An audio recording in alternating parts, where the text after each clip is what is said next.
Coming to you from an undisclosed location somewhere deep in the heart of the Santa Monica Mountains, I am your intrepid host. Welcome to another episode of Questions with LA. Are you worried about the future of the U.S. economy? With so much uncertainty in the air, it's natural to fret about the security of your retirement savings. But there's one asset that stands the test of time. Folks, that's gold. For centuries, gold has been a hedge against market volatility and economic instability. With a gold IRA from Noble Gold Investments, you can harness the power of precious metals to help protect your financial future. By rolling over your existing IRA or 401k into a self-directed gold IRA, you can enjoy the potential for long-term growth and stability. Diversify your portfolio with a tangible asset that has real value. Setting up your gold IRA has never been easier. Folks, go with Noble Gold Investments' streamlined process and expert guidance. This election year, don't let election volatility and uncertainty keep you up at night. Vote for the timeless safety of gold and silver in 2024. Noble Gold Investments will give you up to 10 1-ounce silver Trump coins or a 10-ounce silver American flag bar if you open a qualified account. Go to noblegoldinvestments.com right now. That's noblegoldinvestments.com. Please check it out, folks. We did a number of years ago. We bought gold. I think it was $1,670. It's now up to $2,500 an ounce. So I'm really glad we did it, and I would strongly encourage you to do it. But like with all investments like this, there is a potential risk. Pray about it, think about it, but go to noblegoldinvestments.com. That's noblegoldinvestments.com. I am your host, L.A. Marzulli. Welcome to Questions with L.A. If you've got a question, shoot us an email, questions@lamarzulli.net, questions@lamarzulli.net. You know, a lot of the questions can be answered, and I know this sounds like a shameless plug, and I suppose it is, by just going to the website, lamarzulli.com. There are 30 films and 14 books. So there's a lot of information there. Time to do your homework, but let's get right into this. Dear LA, I was wondering if you've ever seen this and what is your take? Basically, it's UFOs opening a portal to another dimension in the sky over Canada. Yes, I have seen this. It's extremely interesting. The problem is, unless I have boots on the ground, unless I know the person who is taking, the cell phone video, it's really hard to vet anything. In my opinion, UFOs are interdimensional craft. They come in and out. People often ask me, why do fallen angels need interdimensional craft? And that's a very, it's like a 3-hour discussion. But here's what we have to remember. And most of a church, and I'm speaking this in love, has a very truncated view of the supernatural. For instance, much of a church doesn't believe in any type of technology. But we see technology all throughout the Bible. I will give you one example. This is the next book I am writing. It's Supernatural Technology in the Bible. And one of those supernatural technologies is, in my opinion, when Adam and Eve are expelled from the garden, the cherubim are placed on the east gate. But why not the north, south, and the west gate? We're not told. But they're there in the east gate. And then we're told this, that there's a flaming sword that turns every which way, which blocks the entry. Well, the cherubim aren't holding that sword. So how does that work?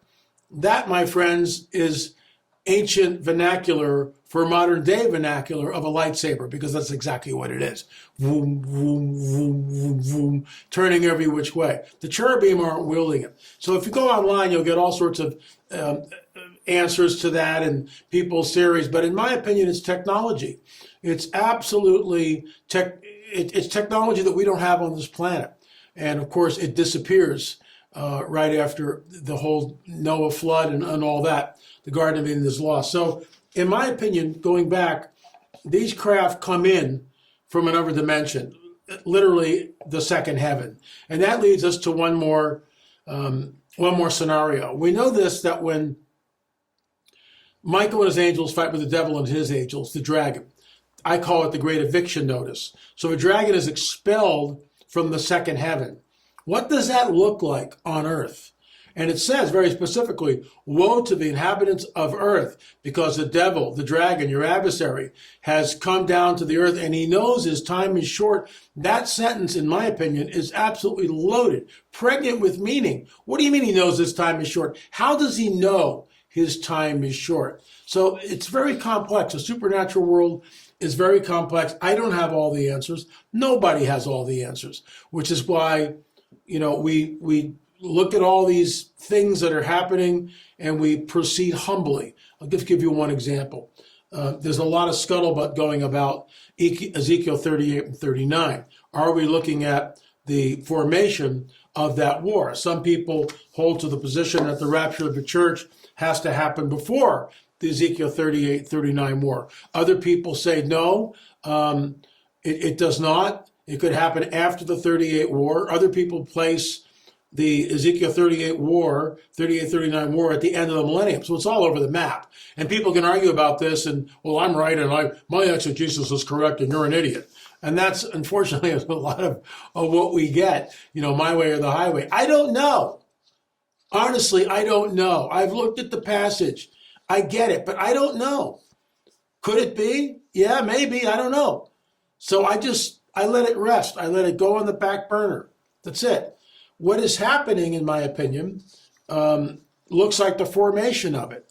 But that's conjecture on my part. And I can't go to the bank with that. Anyway, I hope that helps. This is a question regarding Egypt. Hello, good afternoon from the UK. Has the 40-year desolation of Egypt happened, or are we still waiting for it? Wow. Many thanks, Sarah Louise Ward. That's a really good, interesting question. I would throw that over to Bill Salas. Wow. Again, you talk to two biblical researchers, you're going to get three answers. As I'm quipping off of the late Chuck Messer used to say that. Talk to two rabbis, you get three answers. But it's the same thing here. You can talk to people who will say that it's happened. Other people will say, no, it hasn't. It's just all over the map. Look, let me just end this little vignette here. Nobody got the crucifixion. Nobody. Not Mary, not John, not Peter. Nobody got it. Nobody understood it. The enemy, the dragon, didn't understand it. They're all waiting for him. Why do you think the people were yelling, he healed others. If you're the Son of God, come down off the cross. He could have done that. Make absolutely no mistake about it. Jesus could have just come off the cross. He could have done that, but he doesn't do that because he's going to give his life for a ransom for many. As a ransom for many. He's giving his life as a ransom for many. That's mind-boggling. But he could have come down.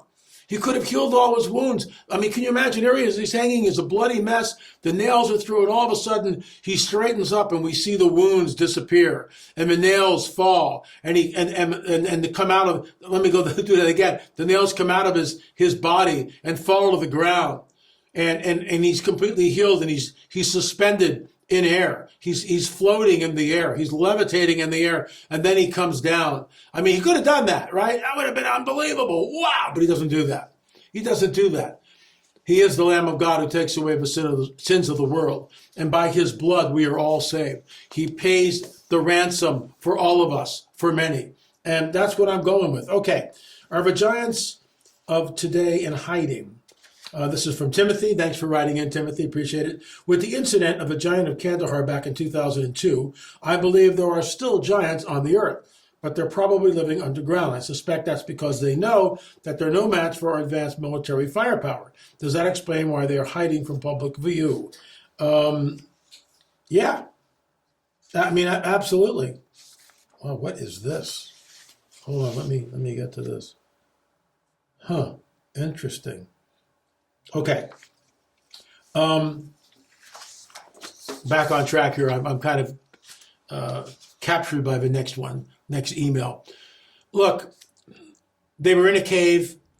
We had this on YouTube. If you Google on our YouTube channel, Giant of Kandahar, we spoke to a gentleman whose grandmother was a witch that lived in the Kandahar province, knew about the giant, would take live goats and tether the goats or whatever to a stake near the cave. Now, how many times do we have to hear this from different witnesses before we realize that something is going on? And I believe something is going on, was going on. Why do they live underground? It's a really good question. Really good question. I don't have all the answers. Perhaps they are waiting for a moment in time where they will be let loose again under the aegis of the dragon when he comes to earth, when he's cast down from the second heaven. I don't know. Let's get into the next one. This is from Paul. Several years ago, a band I was playing in booked a corporate gig at the Bluestone in Columbus, Ohio. It's an old 1800s church that had been converted to an event venue, nightclub. During soundcheck, my guitar player snapped some pics from the stage and texted them to his wife. She noticed a strange figure with a blank face in the balcony in the pics, kneeling and standing. When she texted back asking about it, we were stunned.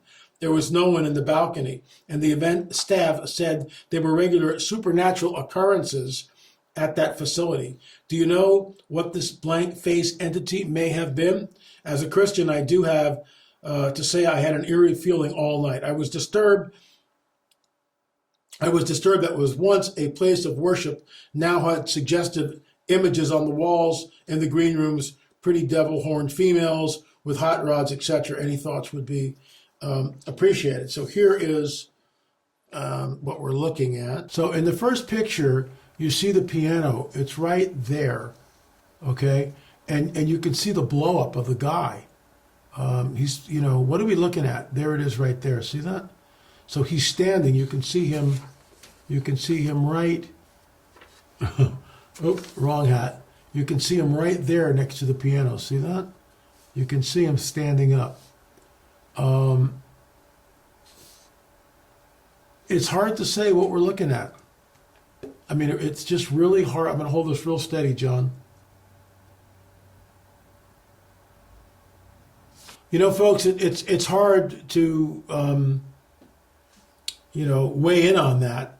If no one saw it and the event coordinator said no one was there in the building, then what are we looking at? Looking at it again, and John, you can cut back to that if you want to. Very, very strange entity. Very strange entity. The bottom line is this: the supernatural world is real, and it manifests in ways that are troubling to many of us. If I had been there and I had seen that with my naked eye, I would have rebuked it in Jesus' name immediately. The Lord rebuke you, not me, but the Lord rebuke you. So anyway, I'll do one more. When you get stuff like that, about over a year ago, and I just want to thank the folks that sent me that picture. There was a picture, we call it the Nord, that appeared in front of a game trail camera. And it was Lucinda and Ray. Ray has gone home with the Lord. No, I think it's Ron. Please forgive me. It's Lucinda and Ron. Ron went home with the Lord. He had a issue with his lungs and was not able to get a lung transplant. And we prayed for him here. And, life is fragile, folks. There's no doubt about it. It's fragile and very unpredictable. But Lucinda, they sent me that photograph. There were several from the game trail camera. And this entity looked right at the camera. It knew it was being photographed. It knew the camera was there. And it was definitely, in my opinion, something not from this world. So I say that to circle back to this, because things are happening. The supernatural is manifesting, and that's why, of course, we do questions with LA and also supernatural confrontations. Here's the last one, short and pithy. Thinking about another possible reason for the creation offspring of the fallen angels, which is the disembodied spirits, demons of the giants, and or hybrids, besides just the contamination of the human genome. This, of course, would be the demonic spirits oppressing and possessing humans. Lucifer is devious on many levels. Your thoughts, LA? Love your work and everything you do. This is from Ken.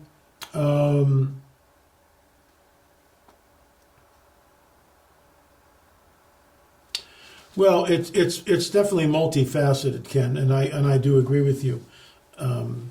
When the fallen ones came down, Genesis 6, and they mingled their seed, Genesis 3:15, mingling of the seed, which creates and causes the flood of Noah to happen. That's why the flood of Noah happens.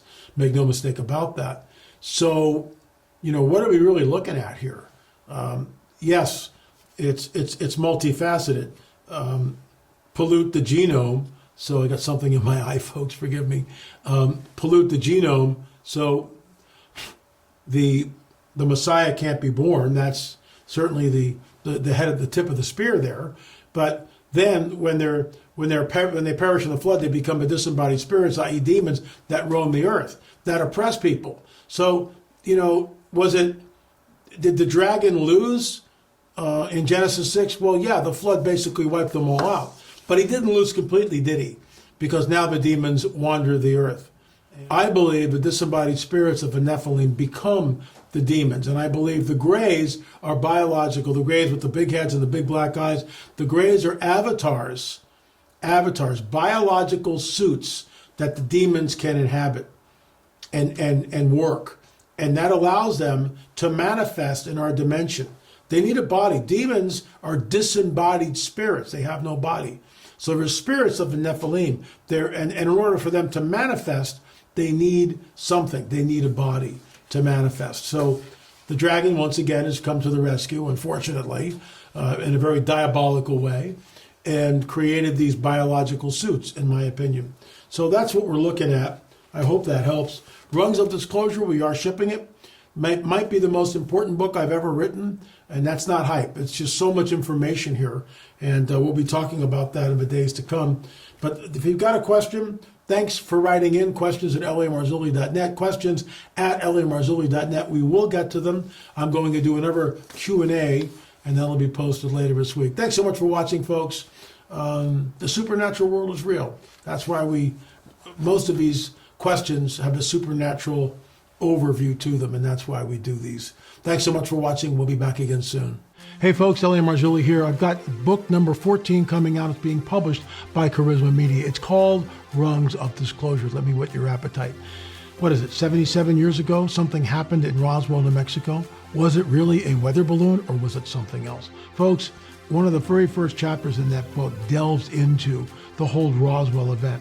What I think happened there was a cover-up, and it began the deliberate obfuscation that continued until 2017. And Tucker Carlson asked Commander David Fravor, in your opinion, what was this tic-tac-shaped UFO that you saw? Commander David Fravor looks right at the camera and says, whatever this was not from this earth. That's the nexus. That's the beginning of the Rungs of Disclosure book. I think it's the most important book I've ever penned. Go to lamarzulli.com, lamarzulli.com. You can pre-order the book, save $5, and that book will be autographed by yours truly. Don't forget, folks, UFOs are real, burgeoning, and not going away. In my opinion, this is the coming great deception that Jesus warns us about.